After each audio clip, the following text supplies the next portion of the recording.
Just like any sport, cycling has its own culture and traditions. So here are a few of those idiosyncrasies specific to cycling. To get fully immersed in cycling culture, you really need to go out with a group of friends or a cycling club. Across Britain, there are well over 2,000 cycling clubs registered with British Cycling, and I can guarantee you they will almost all have exactly the same setup. They will likely have a Saturday or Sunday morning cafe ride.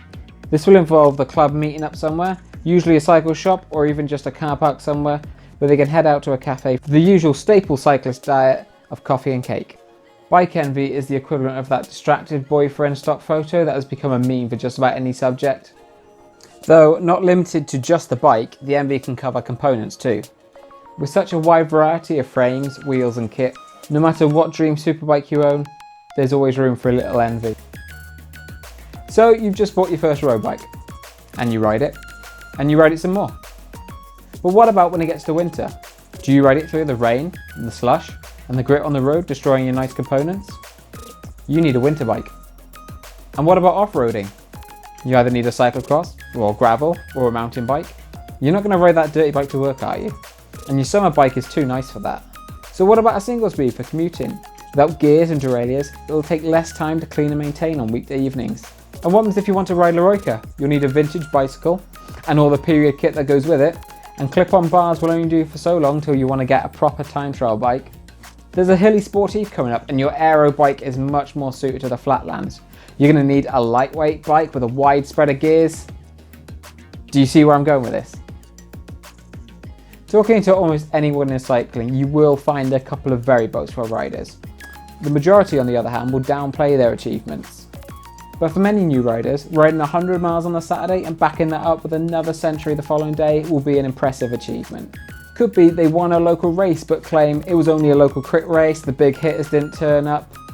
Now, this isn't a call to boast about the riding you've been doing recently, because remember, in any group of cyclists, there's bound to be someone who is at a different level of their cycling development than you are. So achievements will mean different things to different riders.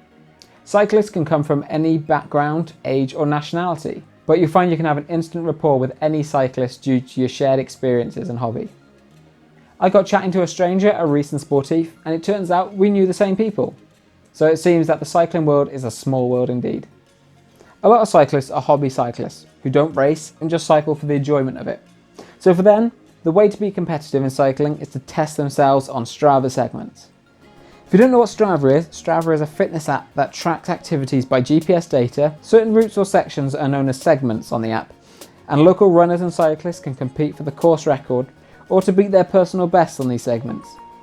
Although seen as just a bit of fun, other athletes take them very seriously, and course records and king and queen of the mountains must be defended if another takes your crown. Summer sees the increase of midweek evening cycling club rides, but it also sees the annual return of the Tour de France. Some of your cycling mates may not have been able to watch today's stage on the TV or listen to it on the radio, and have been avoiding social media like the plague in order to watch the hour-long highlights package at the end of the day without any spoilers. And the last thing they want is for it to be spoiled for them by your big mouth. So during those 3 weeks in July, if you want to talk to anyone about the day stage, make sure you ask them if they know the result first. Thanks for watching our quick video on cycling culture. If you enjoyed the video, give us a thumbs up and stay in touch by subscribing to the channel and clicking the bell icon, which will let you know when you'll see us next.